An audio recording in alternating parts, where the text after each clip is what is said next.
ஆண்டவராகிய இயேசு கிறிஸ்துவின் நாமத்தில் காலை வாழ்த்துக்கள். இன்றைய மன்னா, கர்த்தருடைய சத்தம் அக்கினி ஜுவாலைகளை பிளக்கும். சங்கீதம் 29 வசனம் 7. ஒவ்வொரு நாளும் கர்த்தருடைய சத்தத்தை பற்றி நாம் தியானித்து வருகிறோம். இந்த சங்கீதம் 29 இது 4வது முறையாக நாம் கர்த்தருடைய சத்தத்தை தியானிக்கிறவர்களாய் காணப்படுகிறோம். இந்த அருமையான வேளையில் கர்த்தருடைய சத்தம் அக்கினி ஜுவாலையை பிளக்கக்கூடியதாய் காணப்படுகிறது. அப்படின்னா என்ன அப்படின்னு சொல்லும்போது எனக்கு சாத்ராக் மேஷாக் ஆபேத்நேகோ சம்பவம் நினைவுக்கு வருது. தானியேலின் புத்தகம் 3ஆம் அதிகாரத்தில் சாத்ராக் மேஷாக் ஆபேத்நேகோவை 60 முழ உயரமும் 6 முழ அகலமான ஒரு பொற்சிலையை பண்ணுவித்து தூரா என்னும் சமபூமியில நிறுத்தி இதை பணிந்து கொள்ளணும் அப்படின் போது இவங்க பணிந்து கொள்ளலை. பணியாதவர்களை அக்கினி சூளையிலே போடப்படும் என்று ராஜாவினால உத்தரவு போடப்படுறது. இவங்க மேலே பொறாமை கொண்ட மற்ற ஜனங்கள் இவங்களை போய் பதவி உயர்வு பண்ணியிருக்காரு, இவங்களை எப்படியாவது நம்ம கொண்டு போடணும்னு சொல்லிட்டு ஒரு ஐடியா பண்ணி இப்படி இவங்க பணிய மாட்டாங்கன்னு தெரியும், அதனால் இப்படிப்பட்ட ஒரு காரியம் செய்கிறாங்க. அப்புறம் அவங்க பணியில் கிண்ணறம் நாகஸ்வரெல்லாம் முழங்கும்போது 6 வாத்திய கருவிகள் முழங்கும்போது நீங்கள் தாழ விழுந்து பணியணும்னு சொல்கிறாங்க. ஆனால் இவங்க பணியிலன்னு ராஜாட்ட கொண்டு போய் விட்டுடுறாங்க. நமக்கு எல்லாருக்கும் தெரிஞ்ச சம்பவம் தான்.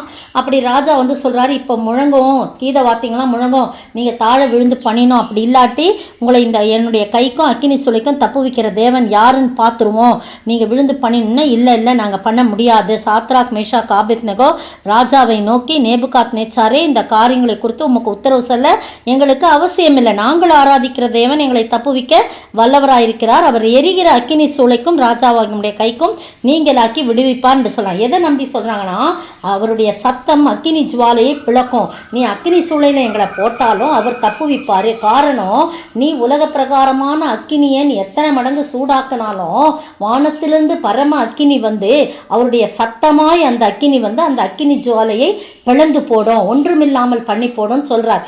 அதை தான் அவங்க சொன்ன உடனே ராஜாவுக்கும் அக்கினி சூளை 7 மடங்கு சூடாக்குறாங்க. கொண்டு போய் இராணுவத்தை சேர்ந்த பலசாலிகளான புருஷர்கள் இவர்களை கட்டி நிஜார்களோடும் பாகிகளோடும் கட்டி இவங்களை அக்கினி சூளையில் போடுறாங்க. அந்த அக்கினியோட உக்கரம் இந்த பலசாலியான புருஷர்களை கொன்று போட்டது. அவங்கள போனவங்களே கொன்று போட்டதுன்னா உள்ளே போனவங்க பொசுங்கி சாம்பலாயிருப்பாங்க அப்படின்னு சொல்லிட்டு ராஜா போய் பார்க்குறார் தூரத்துலேருந்து. அப்போ 4 பேர் உலாவுறாங்க. மந்திரிமார்கள்லாம் கூப்பிட்டு, இதோ நம்ம 3 பேரெல்லாம் போட்டோம், ஆனால் 4 பேர் விடுதலையாய் அக்கினியிலே உலாவுறாங்க. 4வது நபர் சாயல் தேவபுத்திரன் சாயலுக்கு ஒப்பா இருக்குது, அவங்களுக்கு ஒரு சேதம் இல்லை அப்படின்னு சொன்னோன்னே அப்புறம் இவர் கூப்பிட்றார் ராஜா, சாத்ராக் மேஷாக் ஆபேத் நண்பர்களே வெளியே வாங்கணும். 3 பேர் வெளியில் வராங்க. 4வது நபர் அங்கே காணப்படவில்லை. அவர் அக்கினியிலேருந்து வெளியே வராங்க. அப்போ என்ன நடக்குதுன்னா, அவர் சொல்கிறாரு, நீங்கள் அவங்க கடவுளை நம்பினாங்க, அவங்க ஆராதிக்கிற தேவனை நம்பினாங்க, ராஜாவின் கட்டளையை தள்ளிட்டாங்க, ஆனால் தான் அவங்க ஆண்டவர் அக்கினி சூளைக்கு தப்புவிக்கும்படியாக தம்முடைய தூதனை வைத்து பாதுகாத்தார்னு சொல்கிறாங்க. அப்படியல்ல பிரியமானவர்களே, நீங்களும் நானும் போடப்படுறது கேள்விப்பட்டபடி அவருடைய சத்தம் அக்கினி ஜுவாலையை பிளக்கக்கூடிய வல்லமையுடையதாக இருக்கிறது. வானத்திலிருந்து அவருடைய சத்தத்தை முழங்க பண்ணிய போது அந்த அக்கினி ஜுவாலையெல்லாம் அமைதியாக போயிற்று. காற்றையும் கடலையும் எப்படி அமைதிப்படுத்தினாரோ அக்கினி ஜுவாலை அவர்கள் மேல் பற்றாதபடி அதை அமைதிப்படுத்தி அது ஒரு கூலான ஏசி அறையாக அவர் மாற்றினார். பிரியமானவர்களே, அவர்களோடு சேர்ந்து உலாவும்படியாக தம்முடைய தூதனை அனுப்பினார். அக்கினி ஜுவாலையை பிளக்கக்கூடிய அவருடைய சத்தமானது அக்கினி சூளையே 7 மடங்கு சூடாக்கப்பட்ட அக்கினி சூளையே, என் பிள்ளைகள் மீது நீ உன்னை படக்கூடாது என் பிள்ளைகள் மீது கட்டளை கொடுத்திருப்பாருங்கிறது. வானத்திலிருந்து புறப்பட்டு வந்த அந்த அக்கினியின் சத்தம் என்னும் அக்கினி இந்த உலகத்தின் அக்கினியை என்ன பண்ணிச்சு, அவிழ்த்து போட்டுச்சு. பிளந்து போ என்று சொல்லி அது தள்ளி போட்ட அவர் அக்கினி மதிலாக இருந்து உதவி செய்தார். பிரியமானவர்களே, நீங்களும் நானும் கர்த்தரை நம்பும் பொழுது, கர்த்தருக்காய் வைராக்கியமாக இருக்கும் பொழுது, கர்த்தரை மட்டும் பணிந்து ஆராதிக்கும் போது, என்னை தப்புவிக்க வல்லவராயிருக்கான்னு சொல்லி நாம் சொல்லும்போது கட்டாயம் கர்த்தர் என்ன செய்வார், ஒரு பெரிய அதிசயமான காரியங்களை செய்வார் என்பதில் எந்த விதமான சந்தேகம் இல்லை.